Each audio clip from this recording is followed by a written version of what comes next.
देखिए बच्चों, अभी हमने जिससे बात करी है के रोल की। के रोल पे हमने कुछ प्रॉब्लम सॉल्व करी हैं, उस पे हम कुछ प्रॉब्लम और सॉल्व कर रहे हैं जो एग्जाम में बहुत पूछी जाती हैं, कई बार उनको पूछा गया है। जैसे मुझे पहले क्वेश्चन दे रखा है if x upon b plus c is equal to y upon c plus a is equal to z upon a plus b, और उससे कहा गया है प्रूव करने को then prove that b minus c into x plus c minus a into y plus a minus b into z is equal to 0। ये question जो है, ये क्वेश्चन एग्जाम में कई बार पूछा गया है। जो एमपी बोर्ड के स्टूडेंट है उन्हें तो कई बार पूछा जाता है ये क्वेश्चन कि if x upon b plus c is equal to y upon c plus a is equal to z upon a plus b, that prove that b minus c into x plus c minus a into y plus a minus b into z। ये मुझे question दिया है और इस question को मुझे solve करना है, मुझे इसे प्रूफ करना है। तो सबसे पहले तो हम क्या करेंगे कि जो टर्म दे रखा है उस पूरी टर्म के इक्वल टू हम k सपोज कर लें। तो इस x upon b plus c, y upon c plus a और जो z upon a plus b है उस पूरी टर्म के इक्वल टू हमने k कंसीडर कर लिया। और जब हमने पूरी टर्म के इक्वल टू k कंसीडर करा है तो ये k जो होगा ये फर्स्ट टर्म के इक्वल क्यों होगा, तो आएगा x upon b plus c equal to k। वैसे ये k जो होगा वो सेकंड टर्म के इक्वल भी होगा, तो y upon c plus a equals to k, और इसी k को हम थर्ड टर्म के इक्वल पे रख लें तो आ जाएगा z upon a plus b equal to k। ऐसा ही कुछ होगा। देखिए कि हमने x upon b plus c, y upon c plus a और जो z upon a plus b है उस पूरी टर्म के इक्वल टू रखा हमने k। तो ये k जो है ये फर्स्ट टर्म के इक्वल है, फर्स्ट टर्म के इक्वल है। इसका मतलब कि जो x upon b plus c है वो इक्वल हो जाएगा k के, जो y upon c plus a वो इक्वल हो जाएगा k के, और जो z upon a plus b है उसको भी इक्वल बना देंगे किसके, k के। अब यहाँ से हम इस प्रोसेस को सॉल्व करें। यहाँ से मैं अगर मैं x की वैल्यू निकालूं, देखिए इसके अपॉन में 1 है तो जो x की वैल्यू आ रही है वो आएगी k into b plus c। फिर अगर मैं y की वैल्यू निकालूं तो आएगा k into c plus a। फिर अगर मैं z की वैल्यू निकालूं तो आएगा कितना, k into a plus b आ रहा है। देख लीजिए, चेक करिए, इसी तरह की वैल्यू आ रही है। अब इस x की वैल्यू को, इस y की वैल्यू को, इस z की वैल्यू को मैं LHS में लेकर पुट कर देता हूं। तो अब हम ले रहे हैं LHS, और जो हमारा LHS है वो है b minus c into x, फिर c minus a into y, फिर plus a minus b into z। अब देखो यहाँ पे अगर पुट करें तो b minus c को हमने बिल्कुल सेम रखा, लेकिन x, तो x की वैल्यू कितनी, k into b plus c। देखिए ऐसे करेंगे ना कि भाई जहां x है वहां पे हम क्या पुट करेंगे, k into b plus c, लेकिन जहां y है वहां पुट कर देते हैं हम k into c plus a, और जहां z है उसके प्लस पर रख देंगे हम k into a plus b। तो यहाँ पर हमने x की वैल्यू रख दी k into b plus c, c minus a को सेम रखा, y की वैल्यू रख दी k into c plus a, फिर प्लस a माइनस b को सेम रखा, z को रखा कितना, k into और a प्लस b। देख लीजिए इसी तरह का टर्म बनाया हमने कि हमने b माइनस c को बिल्कुल सेम रखा है, लेकिन x को रख दिया हमने k into b plus a। फिर हमने c माइनस a को सेम रखा है, y को रख दिया हमने k into c plus a। फिर हमने a माइनस b को सेम रखा और z की वैल्यू रख दी k into a plus b। अब देखो k को यहाँ से, k को यहाँ से और k को यहाँ से बाहर कर लें, कॉमन निकालें। तो जब इसको हम कॉमन निकालेंगे तो बचेगा b माइनस c और साथ में b प्लस c, फिर बचेगा c माइनस a और साथ में कितना, c प्लस a, फिर बचेगा कितना, a माइनस b और साथ में कितना, a प्लस b आ जाएगा। देख लीजिए इसी तरह का टर्म बनाया हमने कि हमने इस पूरी टर्म में से क्या करा है, k को बाहर करा है, k को बाहर करा है, मतलब यहाँ बचा कितना, b माइनस c, और यहाँ बचेगा कौन, b प्लस c। यहाँ बचेगा कितना, c माइनस a, तो यहाँ बचा है कितना, c प्लस a। फिर यहाँ बचा है हमने a माइनस b और साथ में बनाया कितना, a प्लस b। अब देखिए इस k को बिल्कुल सेम रखें। यहाँ पर हमारी एक आइडेंटिटी बन रही है, फॉर्मूला बन रहा है कि b माइनस c और b plus c, in first bracket b minus c और सेकंड ब्रैकेट में b प्लस c। तो इसका फॉर्मूला होता है, आइडेंटिटी हो जाएगी b square minus c square, फिर c माइनस a और c प्लस a। तो यहाँ पे फॉर्मूला बनाऊंगा तो आएगा c square minus a square, फिर वैसे ही a माइनस b और a प्लस b। तो जब इसका फॉर्मूला हमने बनाया तो आया a square minus b square. फिर देखिए ये बी स्क्वायर प्लस का है, ये बी स्क्वायर माइनस का है, ये सी स्क्वायर माइनस का है, ये सी स्क्वायर प्लस का है, ये दोनों आपस में कैंसिल, तो k इंटू जीरो और k इंटू जीरो मतलब कितना, जीरो हो जाएगा, जो हमारा RHS आ रहा है। तो ये क्वेश्चन बड़ा आसान क्वेश्चन है, बहुत ही बिल्कुल इजीली सॉल्व हो जाता है, पर क्वेश्चन बहुत बार पूछा जाता है। तो फिर आपको बता दूं कि क्वेश्चन क्या था। ये क्वेश्चन है x upon b plus c, y upon c plus a और z upon a plus b था। आपको करना क्या है कि पूरी टर्म के इक्वल टू k कंसीडर करना है। अब पूरी टर्म के इक्वल टू आपने k कंसीडर करा तो ये k जो होगा ये फर्स्ट टर्म के इक्वल होगा, यही k जो है वो सेकंड टर्म के इक्वल भी होगा और यही k जो है वो लास्ट टर्म के इक्वल भी है। अब हमने देखा कि k के अपॉन में 1 होगा, यहाँ भी 1 होगा, यहाँ भी 1 होगा, क्रॉस मल्टीप्लाई करें तो x की value k into B plus c, यहाँ से y की value k into C plus a, यहाँ से z की value k into a plus b आ रही है। अब इस x की वैल्यू को, y की वैल्यू को, z की वैल्यू को हमने LHS में पुट कर दिया, तो LHS लिया तो बना b minus C into X plus c minus a into Y plus a minus b into z। अब यहाँ b माइनस c को सेम रखा, लेकिन x है तो x की value k into b plus c, फिर प्लस c माइनस a को सेम रखा, लेकिन y है तो y की value k into c plus a, फिर a माइनस b को सेम रखा, z आ रहा है तो z की वैल्यू कितनी, k into a plus b। फिर हमने k को यहाँ से कॉमन निकाला तो k कॉमन निकला तो बचा b माइनस c और b प्लस c, फिर c माइनस a और c प्लस a, फिर a माइनस b और a प्लस b। अब यहाँ पर b माइनस c और b प्लस c में फार्मूला बन रहा है, आइडेंटिटी बन रही है और वो होती है b square minus c square की। फिर यहाँ पर c माइनस a और c प्लस a में फार्मूला बन रहा है, आइडेंटिटी बन रही है c square minus a square की। फिर इस a माइनस b और a प्लस b में भी फार्मूला बन रहा है और फार्मूला बन रहा है a square minus b square का। ये सारी टर्म आपस में कैंसिल हो रही है, आपस में कैंसिल हो रही है और आंसर कितना, 0 आ रहा है।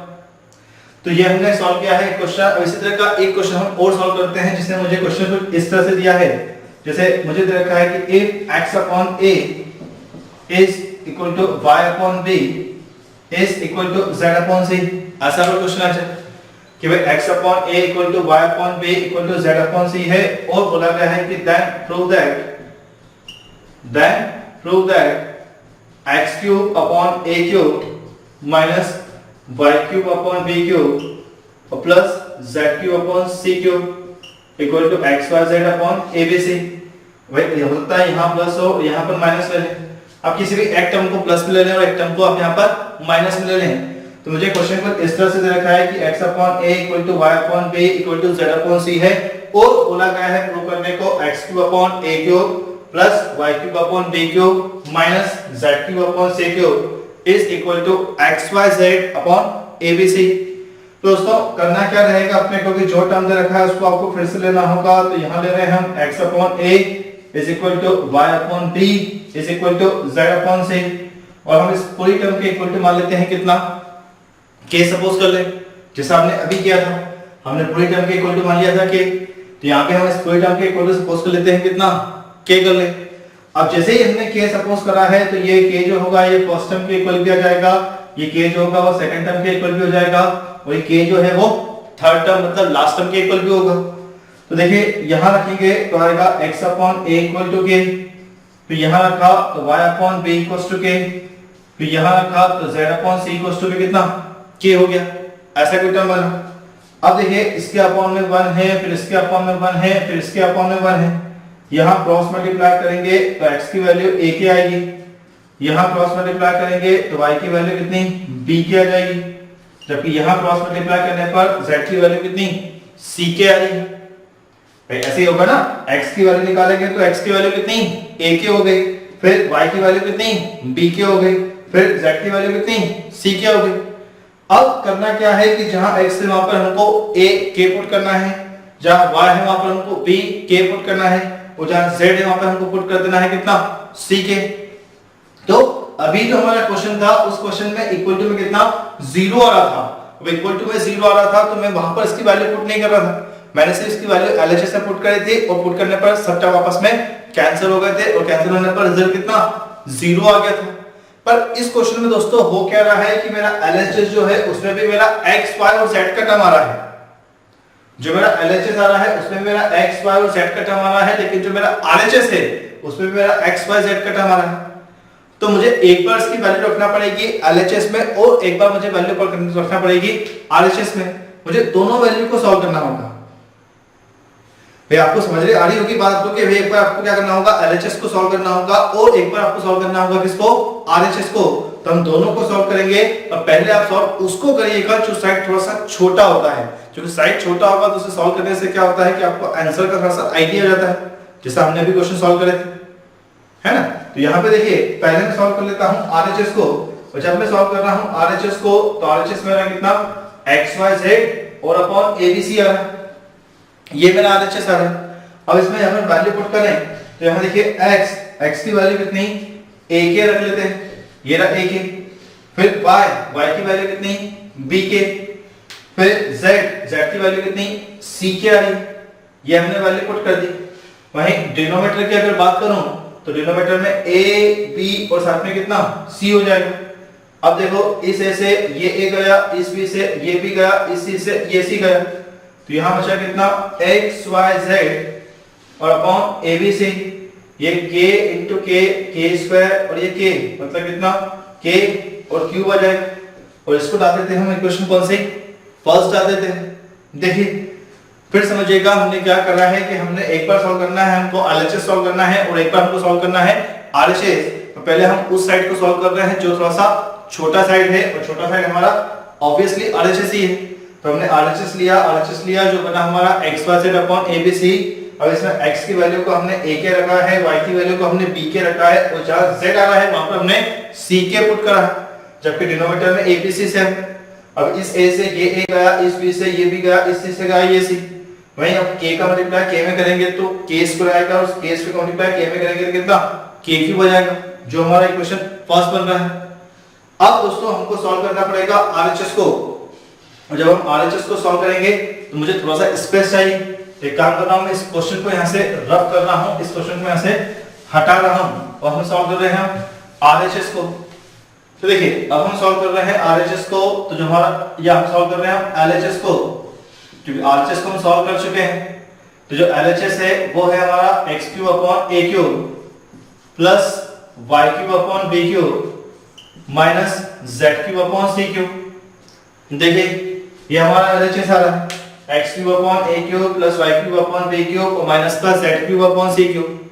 अब जहां x आ रहा है वहां पे रख लेते हैं हम कितना AK, तो ये रखा AK और इसका क्यूब और अपॉन a³, फिर प्लस y की वैल्यू पुट करेंगे कितना BK, तो BK का क्यूब और अपॉन b³ माइनस z मतलब कितना CK और इसका क्यूब, जबकि डिनोमिनेटर में कितना C और क्यूब आ रहा है। अब देखो यहां सॉल्व करा तो a³ k³ और अपॉन a³, फिर प्लस यहां सॉल्व करा b³ k³ और अपॉन b³, फिर माइनस यहां सॉल्व करा c³ k³ और अपॉन में कितना c³ आएगा। भाई जो x आएगा उसकी वैल्यू रखेंगे हम AK रखेंगे तो आएगा AK का क्यूब अपॉन a³, फिर यहाँ y की वैल्यू रखेंगे तो BK का क्यूब अपॉन b³, फिर यहाँ से रखेंगे तो z मतलब CK का क्यूब अपॉन c³। अब देखो इसको हम सॉल्व करें तो इस a³ से ये a³ गया, इस b³ से ये b³ गया, इस c³ से ये c³ गया, तो यहाँ बचा कितना k³, यहाँ बचा कितना k³ और ये बचा माइनस का k³, ये दोनों आपस में कैंसिल, और यहाँ बचा कितना k³ और इसको डाल देते हैं हम इक्वेशन कौन सी, सेकंड डाल देते हैं। तो देखिए जो हमने इक्वेशन फर्स्ट को सॉल्व किया था उसमें भी कितना k³ आ रहा है, फिर हमने इक्वेशन सेकंड को सॉल्व करा उसमें भी कितना k³ आ रहा है, मतलब हमारा LHS और RHS इक्वेशन फर्स्ट सेकंड से इक्वल हो जाएगा। तो ये हमारे कुछ क्वेश्चन है, दो क्वेश्चन थे जिसको हमने सॉल्व करा है के मेथड से, और ये क्वेश्चन पूछे जाते हैं तो इनकी आप अच्छे से प्रैक्टिस करिए। चलिए हम एक क्वेश्चन और सॉल्व कर लेते हैं, जो क्वेश्चन कुछ इसी तरह का रहेगा। तो पहले आप इस क्वेश्चन को कॉपी कर लीजिए, हम उसे भी सॉल्व कर लेते हैं। तो चलिए साहब इसको मैं यहाँ से रफ कर रहा हूँ, इसको मैं यहाँ से हटा रहा हूँ, और हमारा अगला क्वेश्चन है हम उसको सॉल्व कर रहे हैं। और क्वेश्चन जो हमें दे रखा है वो कुछ दे रखा है इस तरह से, जिसमें x अपॉन दिया है b plus c, x upon दे रखा है मुझे कितना b plus C minus a, वहीं y upon c plus a minus b, और z upon a plus b minus c. मुझे कुछ क्वेश्चन इस तरह से दे रखा है कि if x upon b plus C minus a, y upon c plus a minus b और z upon a plus b minus c, that prove that b minus c into x फिर c minus a into y और a minus b into z is equal to 0। Question को इस तरह से है कि if x upon b plus c minus a, y upon c plus a minus b and z upon a plus b minus c, then prove that b minus c into x plus c minus a into y plus a minus b into z। तो सबसे पहले तो हम क्या करेंगे, जिससे हमने अभी क्वेश्चन को सॉल्व करा है बिल्कुल वही तरीका अपनाएं कि इस पूरी टर्म के इक्वल टू हम k कंसीडर करें। तो आएगा x upon b plus c minus a, फिर y upon c plus a और minus b, फिर z upon a plus b और minus c is equal to मान लेते हैं कितना, k माने। अब जैसे k मानेंगे तो ये k जो होगा ये फर्स्ट टर्म के इक्वल होगा, ये k जो है वो सेकंड टर्म के इक्वल भी हो रहा है और ये k जो है वो लास्ट टर्म के इक्वल भी होगा। तो यहाँ रखेंगे तो आएगा x upon b plus c minus a is equal to k, यहाँ रखा y upon c plus a minus b is equal to k, वहीं z upon a plus b minus c और इक्वल टू में कितना k आ रहा है। देखिए check करो कि हमने x upon b plus c minus a equal to रखा k, वहीं y upon c plus a minus b equal to रखा k, और यहाँ z upon a plus b minus c equal to भी कितना k रखा। अब यहाँ पे देख रखा है कि मुझे इस पूरी टर्म के डिनोमिनेटर में कितना 1 दिया है, यहाँ पे मुझे 1 दे रखा है और यहाँ पे मुझे 1 दे रखा है। तो यहाँ रखेंगे तो x इक्वल टू कितना k into b plus c minus a, वैसे यहाँ रखेंगे तो k into c plus a minus b, वहीं यहाँ रखेंगे तो z equal to k into और साथ में कितना a plus b minus c आ जाएगा। अब ये हमारी x की वैल्यू आ गई, y की वैल्यू आ गई, z की वैल्यू आ गई, इस वैल्यू को हम यहाँ रख लेते हैं। तो इस साइड में तो मुझे जो RHS रखा है उसमें मुझे 0 दिया है, मतलब मुझे वैल्यू LHS में ही पुट करना है। तो हम ले लेते हैं यहाँ पर LHS। चलिए साहब LHS लिया, अब हमने लिया LHS जो बनेगा b minus c into x, फिर c minus a into y और फिर a minus b into z। अब यहाँ पर वैल्यू पुट करें तो b माइनस c तो बिल्कुल सेम, यहाँ देखिए x की वैल्यू जो हो गई वो कितनी हो गई k इंटू और b प्लस c माइनस है। देखिए यहाँ पे हमने रखी वैल्यू इसकी, तो b माइनस c को बिल्कुल सेम रखा, लेकिन जो x आ रहा है उसकी वैल्यू कितनी k into b plus c minus है। फिर यहाँ रखेंगे तो यहाँ बचा कितना c माइनस है, ये रहा c माइनस है, और y की वैल्यू कितनी हो गई k into c plus a minus b, फिर प्लस a माइनस b को बिल्कुल सेम, यहाँ z तो z मतलब कितना k इंटू और साथ में कितना a plus b minus c आए। देख लीजिए चेक करिए कि हमने लिया है LHS और LHS लेने के बाद हमने क्या करा है कि x की वैल्यू, y की वैल्यू और z की वैल्यू को पुट कर दिया। अब देखो दोस्तों k यहाँ भी है, k यहाँ भी है और k यहाँ भी है, तो इस k को हम यहाँ से बाहर कर लें और बाहर करेंगे तो यहाँ बचेगा b minus c into b plus c minus a, यहाँ बचेगा c minus a into c plus a minus b, यहाँ बचेगा a माइनस b इंटू और साथ में कितना a प्लस b और माइनस का c बनेगा। देख लीजिए यही टर्म बनेगा हमारा, यहाँ बचेगा b माइनस c, तो यहाँ बचा कितना b plus c minus a, यहाँ बचा c माइनस a, तो यहाँ बचा कितना c plus a minus b, यहाँ बचा a माइनस b, तो यहाँ कितना a प्लस b और माइनस a। अब हम क्या करें, इस k को हमने बाहर रखा है तो इस k को हमने बिल्कुल वैसे के वैसे ही रखा। यहाँ पर हम इन दोनों टर्म का आपस में मल्टीप्लाई कर रहे हैं और मल्टीप्लाई करेंगे तो b का मल्टीप्लाई करेंगे इस पूरी टर्म में और c का मल्टीप्लाई करेंगे इस पूरी टर्म में। तो हम पहले b का मल्टीप्लाई करेंगे, तो b का मल्टीप्लाई करता हूँ b में तो कितना आएगा b स्क्वायर, ये देखिए b स्क्वायर आ गया भाई, b का मल्टीप्लाई करा b में तो कितना b स्क्वायर आ गया। अब इस b का मल्टीप्लाई करेंगे c और फिर करेंगे a में, तो b का मल्टीप्लाई करा c में तो आ जाएगा bc, लेकिन जब इसका a में मल्टीप्लाई करेंगे तो माइनस का a भी आ रहा है। ये देखिए b का मल्टीप्लाई करा b में तो बना कितना b स्क्वायर, b का मल्टीप्लाई c में करा तो बना कितना bc और b का मल्टीप्लाई a में करा तो बना कितना माइनस का ab।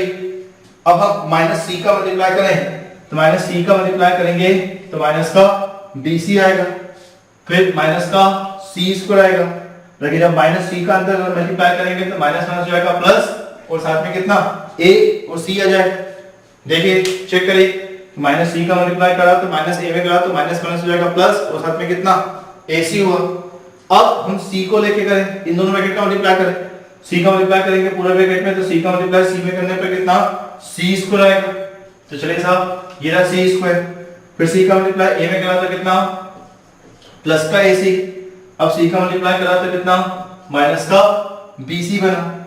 अब माइनस A का मल्टीप्लाई करेंगे तो माइनस का AC, फिर माइनस A का मल्टीप्लाई करेंगे तो माइनस का A स्क्वायर, फिर माइनस A का मल्टीप्लाई करा तो बना कितना प्लस का AB आ रहा है। ये देखिए ये हमने दोनों ब्रैकेट का मल्टीप्लाई करा। अब हमें मल्टीप्लाई करना है लास्ट टू टर्म का, लास्ट टर्म का करना है तो एक बार करना पड़ेगा मुझे A का मल्टीप्लाई तीनों में, और एक बार मल्टीप्लाई करना पड़ेगा मुझे माइनस B का। तो चलिए ये मल्टीप्लाई भी हम कर रहे हैं। अब हम A का अंदर मल्टीप्लाई करेंगे तो आएगा A स्क्वायर, साथ में AB और माइनस का AC। वैसे हम B का मल्टीप्लाई करेंगे तो माइनस का कितना AB माइनस का B स्क्वायर और प्लस का कितना BC आ जाएगा।